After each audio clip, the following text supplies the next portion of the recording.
وَلَهُ الْجَوَارِ الْمُنْشَآتِ، اور اسی کے لیے الجوار کشتیاں ہیں، جہاز ہیں، المنشآت چلتے ہوئے، فی البحر سمندر میں، کالاعلام پہاڑوں جیسے، اور کشتیاں سمندر میں چلنے والی اسی کی ہیں جو پہاڑوں جیسی ہیں۔ فَبِأَيِّ آلَاءِ رَبِّكُمَا تُكَذِّبَانِ، پھر تم دونوں اپنے رب کی کس کس نعمت کو جھٹلاؤ گے۔ کُلُّ مَنْ عَلَيْهَا، جو کوئی بھی اس زمین پر ہے، فنا ہونے والا ہے، اس زمین پر جو کوئی ہے وہ فنا ہونے والا ہے۔ وَيَبْقَى، اور باقی رہے گا، وَجْهُ رَبِّكَ، تیرے رب کا چہرہ، اور باقی رہے گی تیرے رب کی ذات، ذوالجلال جو عظمت والا ہے، والاکرام اور بزرگی والا ہے۔ فَبِأَيِّ آلَاءِ رَبِّكُمَا تُكَذِّبَانِ، پھر تم دونوں اپنے رب کی کس کس نعمت کو جھٹلاؤ گے۔ يَسْأَلُهُ، اسی سے مانگتے ہیں، اسی سے سوال کرتے ہیں، من، وہ، فی السماوات، جو آسمانوں میں ہے، والارض، اور زمین میں ہے، جو مخلوق آسمانوں زمین میں ہے وہ اسی سے سوال کرتی ہے۔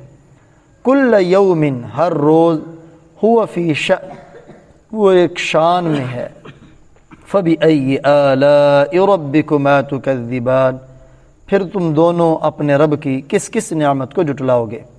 سنفرغ، ان قریب ہم فارغ ہوں گے، لکم، تمہارے لیے، ایھا الثقلان، اے دو بھاری قافلو، اے دو بھاری قافلو، ان قریب ہم تمہارے لیے فارغ ہوں گے۔ فبأي آلاء ربكما تكذبان، پھر تم دونوں اپنے رب کی کس کس نعمت کو جھٹلاؤ گے۔ معشر الجن والانس، اے جن و انسان کے گروہ، ان استطعتم، اگر تم طاقت رکھتے ہو، ان تنفذوا، کہ تم نکل جاؤ، من اقطار السماوات والارض، آسمان و زمین کے کناروں سے، فانفذوا، تو نکل جاؤ۔ اے جن و انس کے گروہ، اگر تم آسمان و زمین کے کنارے سے نکل سکتے ہو تو نکل جاؤ۔ لا تنفذون، تم نہیں نکل سکتے، الا بسلطان، مگر غلبے کے ساتھ یا دلیل کے ساتھ۔ فبأي آلاء ربكما تكذبان، پھر تم دونوں اپنے رب کی کس کس نعمت کو جھٹلاؤ گے۔ یرسلوا، چھوڑے جائیں گے، علیکما، تم دونوں پر، شواظ من نار، آگ کے شعلے، ونحاس، اور دھواں، فلا تنتصران، پھر تم بدلہ نہیں لے سکتے۔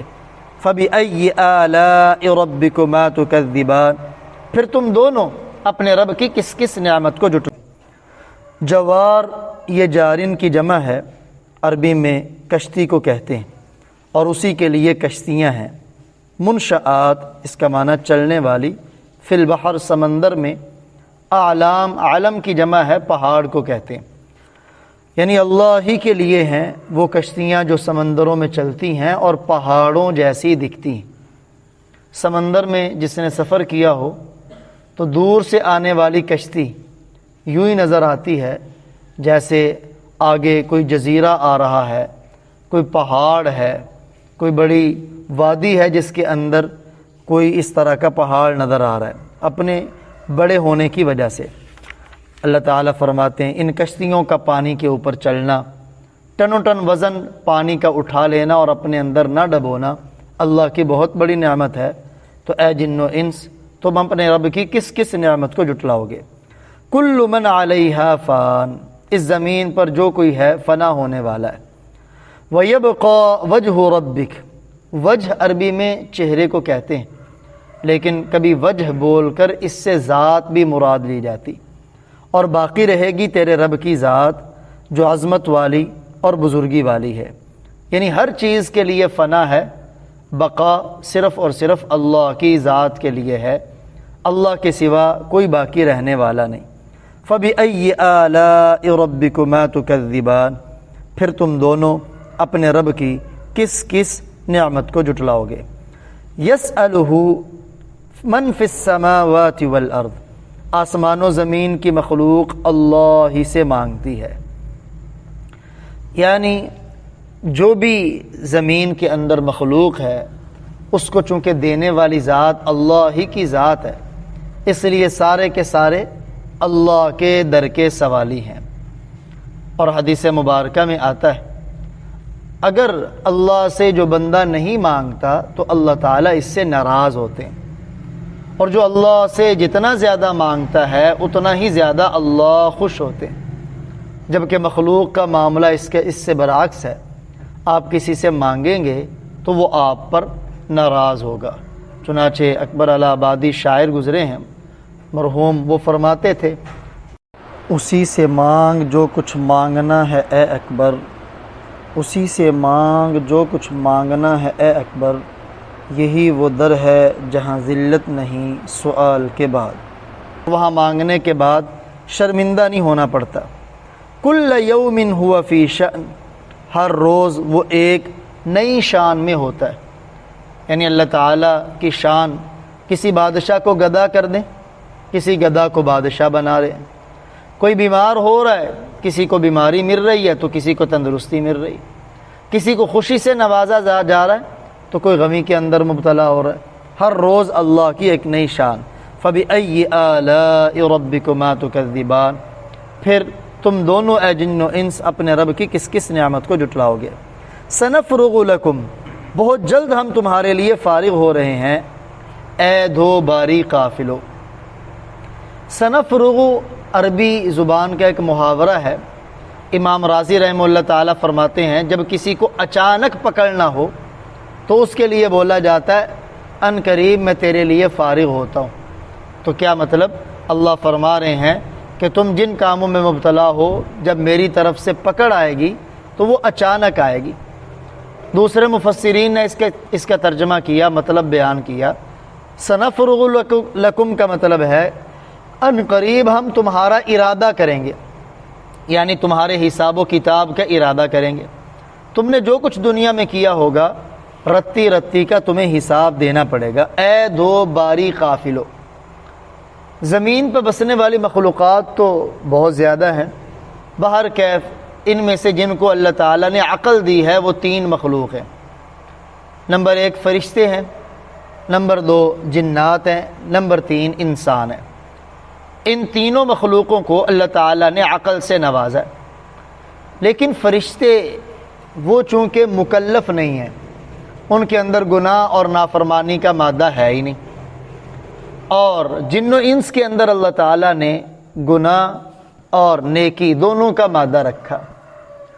حالانکہ زمین میں بسنے والی مخلوقات میں جانور وہ زیادہ بھاری ہیں انسانوں سے، جنات تو ویسے ہی خفیف ہیں، ہلکے ہیں، لیکن ان کا تذکرہ نہیں ہے۔ یہاں بھاری بوجھ سے مراد ہے شریعت کا بوجھ، جن کے اوپر شریعت کا بوجھ ڈلا ہے یہ بہت بڑا وزن ہے، اور وہ انسان اور جنات ہیں، اس لیے انہیں کہا جا رہا ہے اے دو باری قافلو۔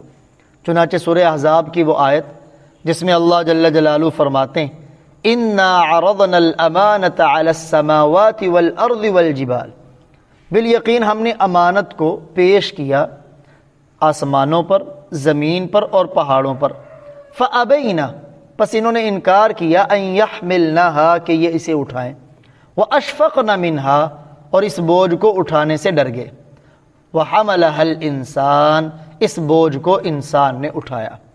بہر کیف شریعت کا بوجھ انسان اور جنات انہی کے اوپر ہے، اسی بوجھ کی وجہ سے کہا ایھا الثقلان، اے دو باری قافلو، فبأي آلاء ربكما تكذبان، پھر تم دونوں اپنے رب کی کس کس نعمت کو جھٹلاؤ گے۔ یا معشر الجن، پھر تم دونوں اپنے رب کی کس کس نعمت کو جھٹلاؤ گے۔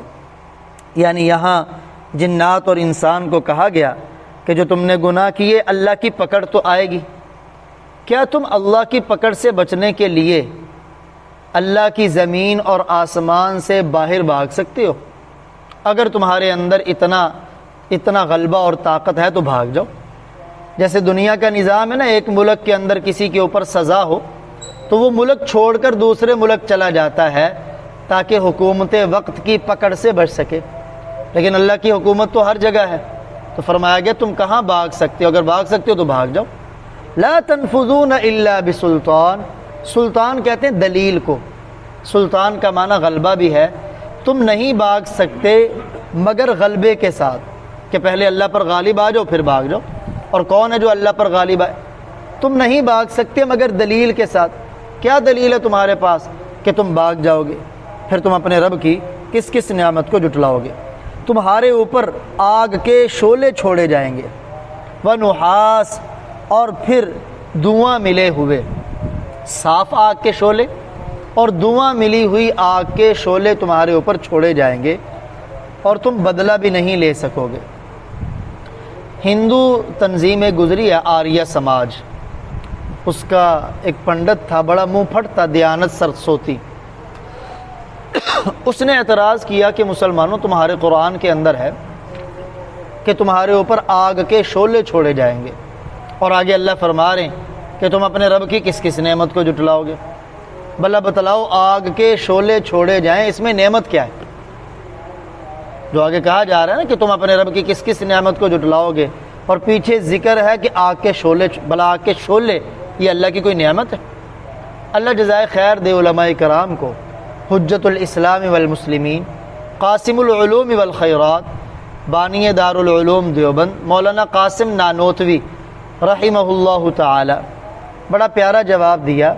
فرمایا کسی کو آنے والی پریشانی سے بچانا، یہ بتلا دینا کہ اگر تم یہ کام کرو گے تو اس کے بدلے میں تمہیں یہ تکلیف اٹھانی پڑے گی۔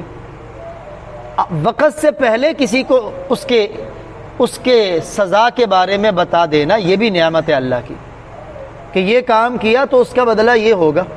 تو اسی کو اللہ فرما رہے ہیں فَبِأَيِّ آلَاءِ رَبِّكُمَا تُكَذِّبَانِ، اے جن و انس پھر تم اپنے رب کی کس کس نعمت کو جھٹلاؤ گے؟